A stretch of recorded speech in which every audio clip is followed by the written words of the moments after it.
A basic rule to guarantee the health of any relationship is that we should always try to stick as close as possible to the truth of what we're actually feeling. This sounds simple, but it is one of the most profound commitments we can make. It's a commitment to authenticity. And once we've identified that truth, the second, equally crucial part of the rule comes into play. We must then get this truth across to our partner in a way they can actually understand. In practice, this means communicating with as much kindness and politeness as we can possibly scrape together. Kindness isn't a weakness or a softening of the truth. It is the essential lubricant that allows the gears of a difficult conversation to turn without grinding to a halt. It's the delivery system that ensures the message is received as information, not as an attack. Normally, however, we do things quite differently. We build walls instead of bridges. We say, "I don't care in the slightest when you come home.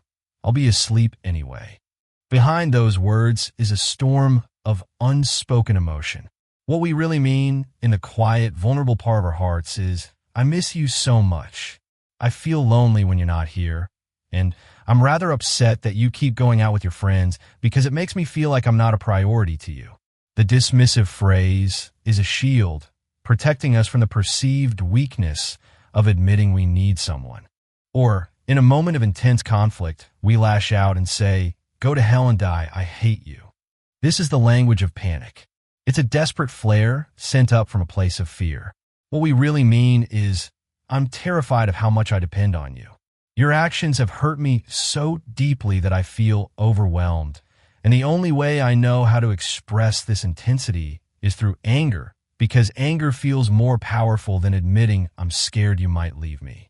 The misdirection can be more subtle. We get into heated, circular arguments about politics or some abstract topic, when in reality, our souls are craving something far more domestic and simple, like a hug or a moment of quiet connection. We argue about the world because we don't know how to ask for our own small world to be put right. We sternly criticize their timekeeping, their tardiness becoming a symbol for a much deeper disappointment, because they didn't ask more about our day, leaving us feeling unseen and unimportant. Or we find fault with their mother, a classic diversion tactic, because we're furious that they've repeatedly sidestepped physical intimacy, and it's easier to attack a third party than to say, "I feel rejected and unattractive, and I miss being close to you."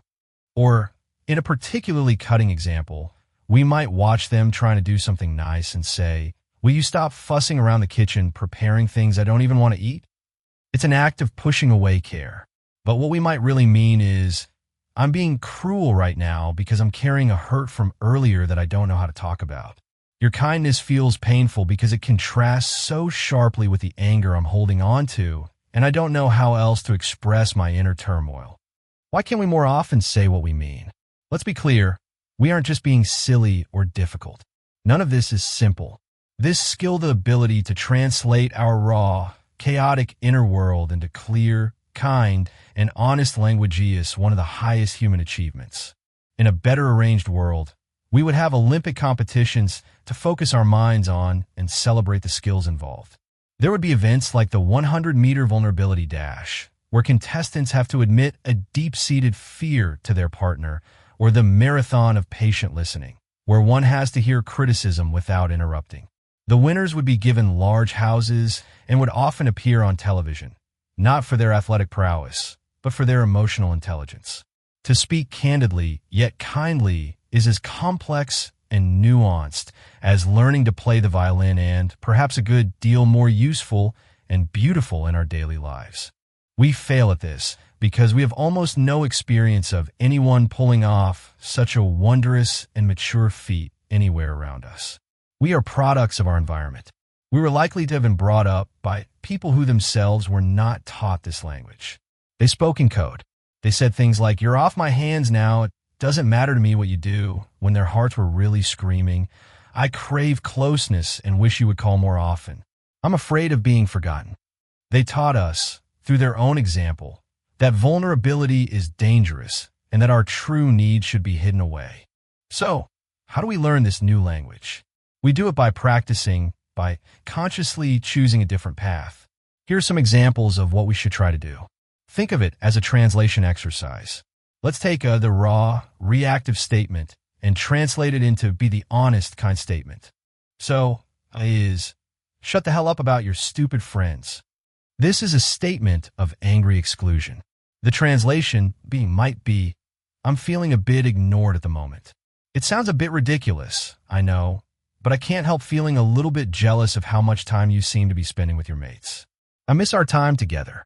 Notice how B uses I statements, owns the feeling of jealousy, and clearly states the underlying need. Or, might be the explosive, I never want to see you again, you stinking, rat-faced little SH. The translation to be would sound like this. It seems I'm feeling really pretty upset at the moment, and that feeling is so strong, it makes me want to take a bit of distance to protect myself. I guess, deep down, underneath all this anger, I'm terrified you're going to abandon me, and that thought is almost too much to bear. Now, let's turn it over to you. Take a moment and really think. Imagine it is, I don't give a damn who you talk to at the party. What is the vulnerable truth hiding beneath that? Is it a feeling of insecurity? A fear of being compared to others? What might be? Perhaps, when I see you laughing with other people, a part of me feels insecure, and I need a little reassurance that I'm still the one you want to come home with. Or imagine is the common complaint, why didn't you tidy the kitchen? Is it really about the mess? Or is the deeper feeling about workload and support? The B translation might be, when I came home to a messy kitchen after a long day, I felt really deflated. It makes me feel like the burden of keeping our home in order falls only on me, and I'm feeling overwhelmed and unsupported. Or if it is the final, despairing cry, oh, just go off and die. The B version, spoken from the heart, might be, I feel so hopeless and hurt by this situation that I don't know what to say anymore. I feel completely disconnected from you, and it scares me more than anything. It's easy to get carried away with large, grand plans for our futures, for our careers, our homes, our travels. But we can improve our lives and our relationships immeasurably with one modest-sounding, yet extremely difficult, vow to pause at key moments of tension. In that sacred pause between the trigger and our response, we must ask ourselves, if I were going to try and be three things right now, perfectly honest, radically kind, and unfailingly polite, what would I say? This alone could change our lives. And when we change our lives, we begin to change the world around us. Imagine a relationship where fear is replaced with vulnerability, where accusations are transformed into invitations for closeness. This isn't a fantasy. It's the real, achievable reward for practicing this difficult skill. By learning to speak our truth with love, we don't just heal our own partnerships who become the role models we never had. We offer a blueprint for a kinder way of living to our friends, our family, and eventually to our own children, breaking the cycle of miscommunication for generations to come. This is how we build a true home with another person. Not with bricks and mortar, but with the brave, beautiful, and honest words we choose to share, one kind sentence at a time. If this message resonated with you, and you'd like to explore more ways to navigate life and relationships with greater wisdom and kindness, please consider subscribing to our channel.